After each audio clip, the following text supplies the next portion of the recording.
We've all heard that money doesn't buy happiness, yet every single one of us seems to light up on payday. The truth is, research shows that money can actually make you happier, but only if you use it in the right way. Which is why many people with modest incomes are far happier than people with millions of dollars. It's not about how much you have, it's about how you spend the money. Researchers actually tracked this across thousands of people, and what they found is extremely interesting.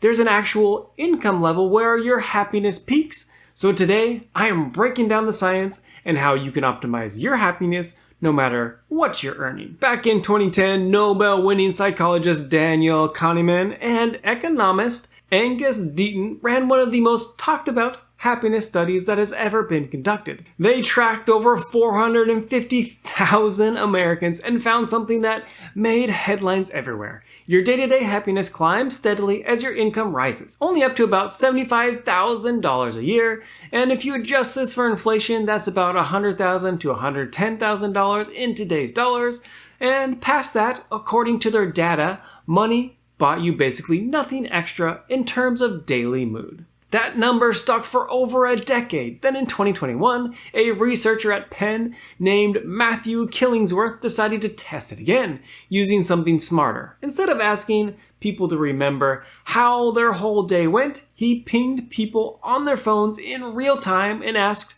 how they felt right then. His results said the opposite. Happiness kept climbing well past $75,000.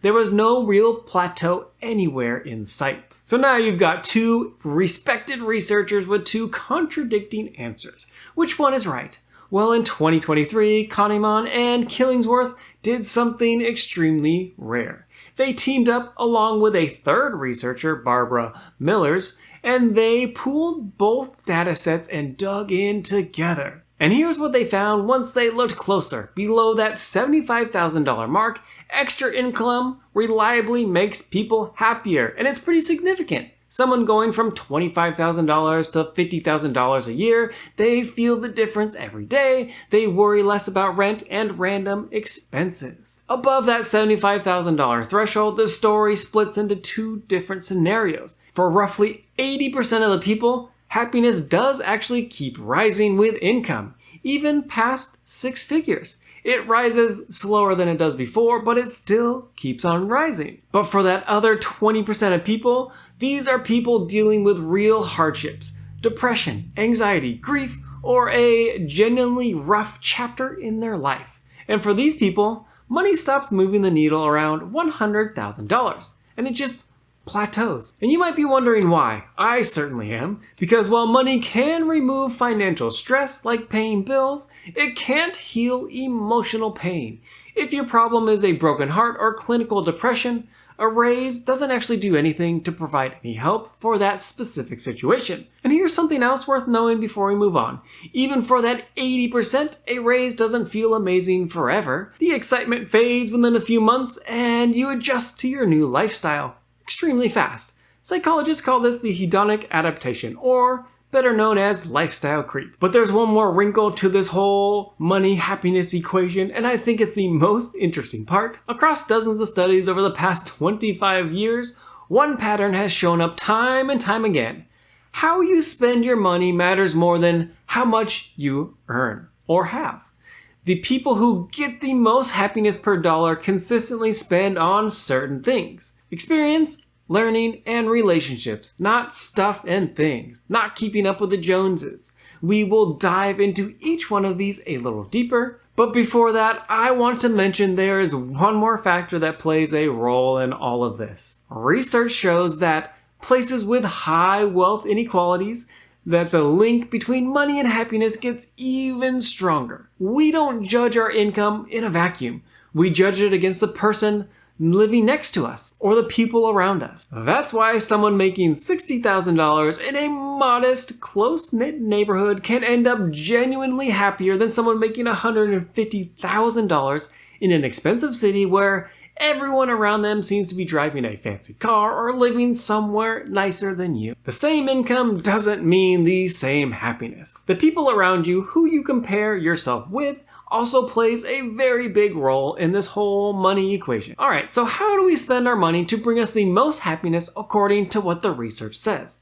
Psychologists have tracked how long different kinds of purchases keep people happy, and the results, I think, are fascinating. First, buy experiences, not things. Psychologists Lee Van Boven and Thomas Gilfich ran the foundational research on this back in 2003. They asked people to think back on an actual purchase from their own life, a material one, an experiential one, then answer one question. Which one made you happier? And 57% of people said the experience made them happier. And that number was consistent across all income levels, ages, and backgrounds. And here is what that looks like in real life. You buy a gadget, there's a spike of excitement on day one. A few weeks in, that excitement has faded and a lot of times is basically gone. But if you spend that money on a weekend trip with friends, the happiness starts before the trip even happens, just from looking forward to going on that trip. And it peaks during the trip, and then the memory of it plus the relationships you've strengthened in that trip last for years to come. Researchers have a theory why this happens. Experiences become part of your story. You don't compare your camping trip to your neighbor's camping trip the way you compare your car to their car. Stuff invites comparison, and stories don't often get compared the same way. Second is to invest in relationships. This one comes from the longest running study on adult life ever conducted. The Harvard study of adult development started in 1938. It began with 268 Harvard sophomores. Research later added 456 men from the inner city in Boston, then their wives, then their kids, and it is still running today, 80 plus years in. One of their most striking findings is how satisfied people were with their relationships at age 50, predicted their physical health at 80 better than their cholesterol levels did. Sit with that for a second. Not your diet, not a biomarker the doctor was tracking, it was their relationships. That pattern held true for the Harvard grads and the guys who grew up in Boston. Shared experiences build lasting happiness. Purchases just don't do it. Number 3 is to buy back your time. If your commute is draining you, could you move closer to work? If your cleaning eats your whole weekend, could you hire someone to do it for you? This one matters than more people give it credit for. Autonomy, that feeling of control over your own day, is one of the strongest predictors of happiness that researchers have found. Money that removes stress from your day-to-day is money well spent. Don't be afraid to spend money on services or items that make your day-to-day more convenient. This is something I'm currently working on. I don't like to spend that much money, but I'm working on spending money on things that help me spend more time with my family and being present in my day-to-day life. Number 4, invest in yourself. Books, courses, coaching, a gym membership that you actually use. These don't just make you feel good today, they compound over time. They get you more capable, more confident, more valuable, and unlike a gadget, the return doesn't fade in 3 weeks. It continues to build year after year as you keep investing in yourself. And number 5, give it away. In 2008, researcher Elizabeth Dunn, Laura Atkin, and Michael Norton ran an experiment. They gave people either $5 or $20 and told them to spend it either on themselves or on someone else. In 2008, researchers Elizabeth Dunn, Laura Atkin, and Michael Norton ran an experiment. They gave people either $5 or $20 and told them to spend it on either themselves or somebody else. And to do this by the end of the day. The people who spent it on someone else reported being happier, and the amount barely mattered. $5 spent on someone else beat $20 spent on yourself. And this is held up across dozens of other studies since then, including ones that don't rely on a single afternoon experiment. There's also a separate line of research using brain scans. A 2007 study found that when people gave money away voluntarily, the reward centers in their brain activated, the same region that light up when you win money for yourself. It doesn't take much, even a small amount does the trick. So go ahead, buy your friend a small gift. Now here's the part that financial gurus just don't spend much time on. The most powerful happiness tools cost you absolutely nothing. Start with relationships. After tracking the same people for over 85 years, the Harvard research found that strong social connections at 50 didn't just predict happiness, they predicted better health, sharper memory, and longer life, regardless of how much money somebody made. So text somebody right now, make the plan, show up. This might be the single highest leverage thing you can do for your long-term happiness. And all it costs you is a phone call to a friend or family member to continue building your relationships. Next, practice gratitude. I know how this sounds, but there's real research behind it. Psychologists Robert Emmons and Michael McCulloch ran a study where one group wrote down things they were grateful for each week, while another group wrote about their daily hassles instead. The gratitude group came out ahead across the board. Better mood, more optimism about the week ahead, even more exercise and fewer physical complaints than the other group.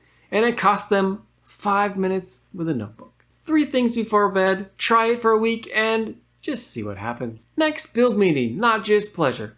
Binge watching gives you pleasure. Volunteering gives you purpose. Pleasure fades within hours. Purpose sustains you for years to come. Research actually split happiness into 2 different types. Number 1, hedonic, which is the feeling good in the moment, and eudaimonic, which is feeling like your life means something. Guess which one predicts long-term life satisfaction? You guessed it, the eudaimonic one. Ask yourself this: what am I building? Who am I helping? And what will I be proud of? Next, take care of your body. This one's boring advice, but the research backs sleep quality, movement, and nutrition all have a measurable effect on your baseline mood, not just your energy level. Poor sleep alone can drag your happiness down more than people even realize. You generally cannot think your way out of a body that isn't functioning. And number 5, the last one here, this might be the most important: stop comparing yourself to other people. Since the rise of social media, researchers have consistently found the same pattern. The more you compare your life to other people's online, the lower your reported happiness tends to be, especially when scrolling turns into hours instead of just minutes. You're comparing your blooper reel to everyone's highlight film. Focus on your own progress instead. Last year you versus this year you. That's the only comparison that actually matters. Work on becoming a little better every single year. So yes, money can make you happier. The research from 2010 to 2023 backs this up, but it's only to a certain point, and only if you're intentional about how you use it. Remember, going from $25,000 to $75,000 can genuinely transform your life, but going from $100,000 to $200,000 doesn't nearly have as much of an impact. Don't get me wrong, it would definitely be nice to be making $200,000 over $100,000, but the measurable happiness isn't nearly as much. And here's the irony that decades of research keeps circling back to. The people chasing money to try and buy happiness are usually spending it on the things that don't actually work. They're buying bigger cars, nicer houses, and just more stuff in general. While the people who really understand how this whole money-happiness equation works, they are the ones investing in experiences, relationships, time, growth, and generosity. And they're the ones who just don't need all that much money to be happy. If you think your happiness is being held back by money, you might want to think again, because some of the most powerful happiness tools, they're actually free. They've been proven effective for over 85 years, and they're available to you right now. If this changed how you think about money and happiness, subscribe for more videos. And drop a comment below what's one thing you'll do this week to boost your happiness with or without money. Thank you so much for watching, and I'll see you in the next one. Eudaimonic.